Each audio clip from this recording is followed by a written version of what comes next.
وهل هو بالفعل صدر عن الدكتور سليم العوة أم لا؟ البيان ده صادر النهارده على لسان الدكتور سليم العوة حوالي الساعة 5 قبل الفطار، 5 المغرب، نتيجة ردا على الكلام اللي ذكره النهارده في أول عبد الفتاح السيسي، وزعم فيه إن الدكتور العوة كان حمل رسالة أو وساطة ما بين فريق أول السيسي والرئيس محمد مرسي، وهذا الكلام عاري تماما من الصحة، وبالتالي كان الدكتور العوة كان لازم يطلع بيان يعني يكذب فيه ما ذكر على لسان الفريق عبد الفتاح السيسي. نعم، يعني لماذا لم يحاول؟ يعني نحن حاولنا أن يخرج معنا الدكتور العوة، لكن الحقيقة لم نستطع الوصول إليه. يعني لماذا لم يخرج بنفسه ويقول هذا الكلام يعني أستاذ مؤمن؟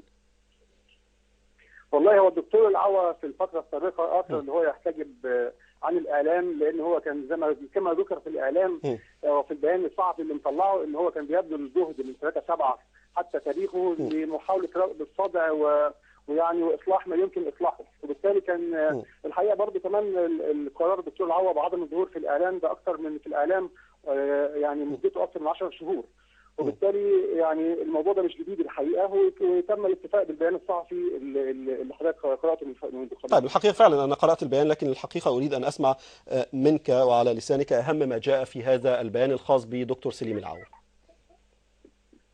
البيان ذكر بعض الحقائق، ذكر اول حاجه ان لم يتم اي نوع من انواع الوساطه او نقل الرسائل كما زعم الفريق السيسي النهارده في البيان بتاعه ان الدكتور العوة كان وسيط او نقل رساله من الفريق السيسي للرئيس محمد مرسي.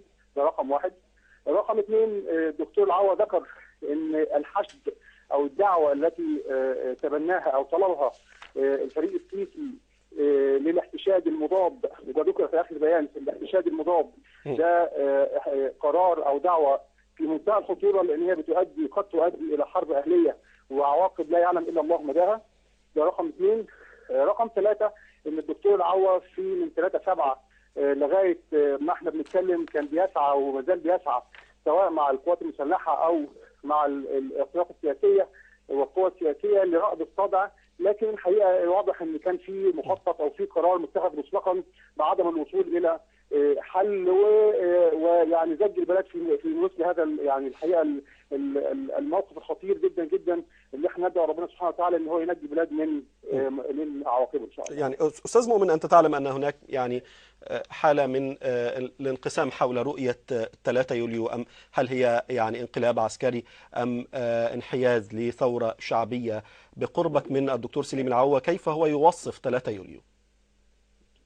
هو لا يوصف ان هي ثوره شعبيه، واظن غالبا في خلال يعني النهارده وبكره هيطلع يعني بيان صحفي او حاجه مسجله للدكتور العوة يعني يكمل فيه ما انا بتكلم عن نفسي. انا ارى ان هي انقلاب عسكري تم في 30/6، لكن الدكتور العوة مش انا بتكلم على لساني انا الشخصي. الدكتور العوة ان شاء الله في خلال يمكن النهارده او بكره هيطلع بما يفيد رايه عن 30/6 وما حدث من 30/6 لغايه النهارده ان شاء الله. نعم، انا فقط يعني ابقى معي استاذ مؤمن. نحن الان كما ترون مشاهدينا نظهر على الشاشه البيان الذي نشر على الصفحه الرسميه للدكتور محمد سليم العوة، والذي اكد فيه انه لم يحمل في اي وقت ولا في اي مناسبه رساله من الفريق اول عبد الفتاح السيسي الى الرئيس المعزول محمد مرسي او العكس، ردا على كلام الفريق اول عبد الفتاح السيسي بانه كلف دكتور محمد سليم العوة برسالة وبطلب إلى الرئيس المعزول محمد مرسي ورفض ذلك. يعني أستاذ مؤمن، حضرتك بتقول لي إن الدكتور العوة هيخرج يعني بكلمة متلفزة أو ما شابه ذلك يعبر فيها عن وجهة نظره. هل ممكن أن أنت تطلعنا على وجهة النظر دي مسبقا، ولا ده يبقى صعب بالنسبة لك؟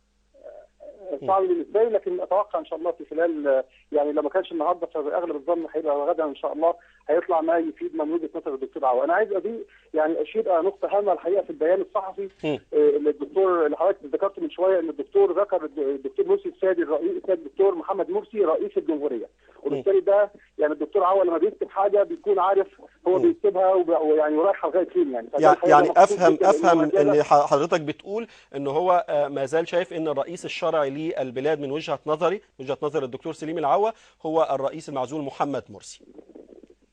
كلام سليم 100%، لان هو ذكر في البيان السيد الدكتور محمد مرسي رئيس الجمهوريه. وهو كان يقصد هذه الكلمه تحديدا. لا، الدكتور عوا لا يخرج كلمه من عنده الا بيكون بحساب الحقيقه. نعم، شكرا جزيلا الاستاذ محمد مؤمن المستشار الاعلامي.